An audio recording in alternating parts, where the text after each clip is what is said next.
Emeka AZINGE is a lawyer and an entrepreneurial facilitator, trying to encourage a new generation of business owners in Africa's largest economy. I asked him about the importance of fostering a nation of young entrepreneurs. Well, to be very honest with you, I try to tell them about the essence of starting businesses now. Because the idea in Nigeria is when you finish university, you get a job. That seems to be everybody's ambition. So there isn't enough of an entrepreneurial spirit in our young people.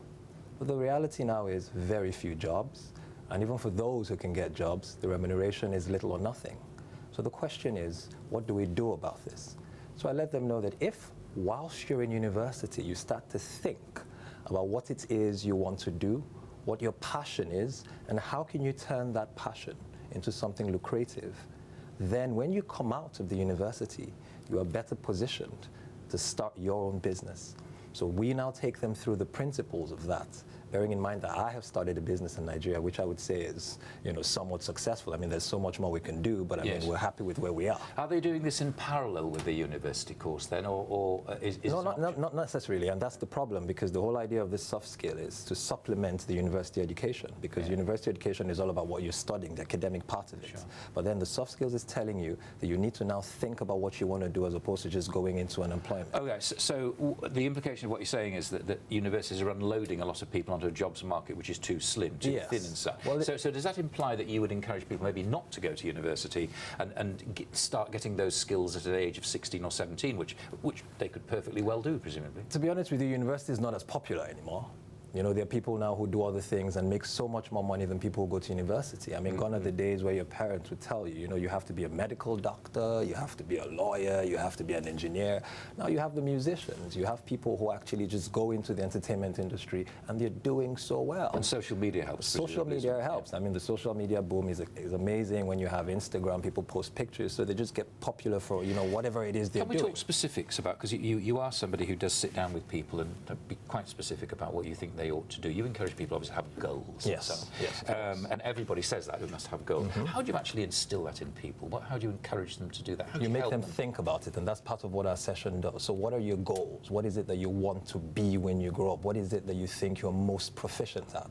So the whole idea is getting people to think about it. My own thinking is people don't think about it enough. So where you get them into a forum, which is what I do, where they can think about it, you find that people actually unearth new ideas, and then we try to help them to take those ideas forward. Do they know at that kind of age what they want to do? Well, they always know when they think about it. The idea is if they don't think about it, then they don't know. So you have to mine into somebody and say, you may not know this, but you would make an excellent so-and-so. No, well, you tell them what you think you do, what are the things you love doing, what gets you going, what gets you up in the morning. And then when they tell you that, you start to think about which of that can actually enable them make money. In other words, what is lucrative. So you're actually sorting people's brains out, effectively. That's what I do for a living, sort their brains out.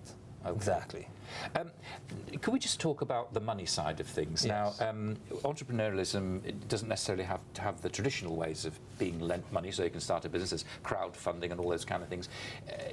How do you get involved in that? Are those kind of things important? Well, now I ask people to get into what I call joint ventures. In other words, there are people who have capital to start their own business, but obviously not everybody does. No. So for those people who do not, what do they then do?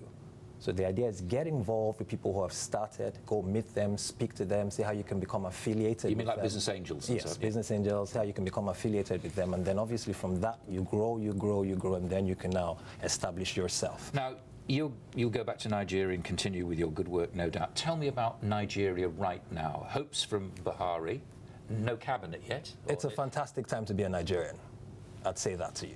Because the anti-corruption drive is real. Is it? It is. Yeah. It is. And like I was discussing earlier, Buhari is somebody who we believe wants to make a change. His mantra coming into office was change.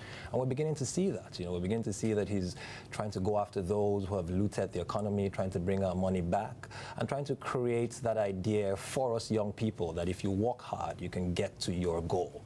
And that was not the case before, because you just feel that the harder you work, the more you're on remuneration. So how quickly is he still cutting through it's a word that you use, I know, because this converse ageism that you talk about. Converse ageism, yes. How is he managing? Let's explain that. And how is he cutting through? Well, to start with, converse ageism is something I coined, and it just denotes the very idea in Nigeria that young people cannot do much just because they're young. Yeah. In other words, that whole idea of experience. I mean, I do not underestimate the value of experience, but then you have to actually work to get the experience.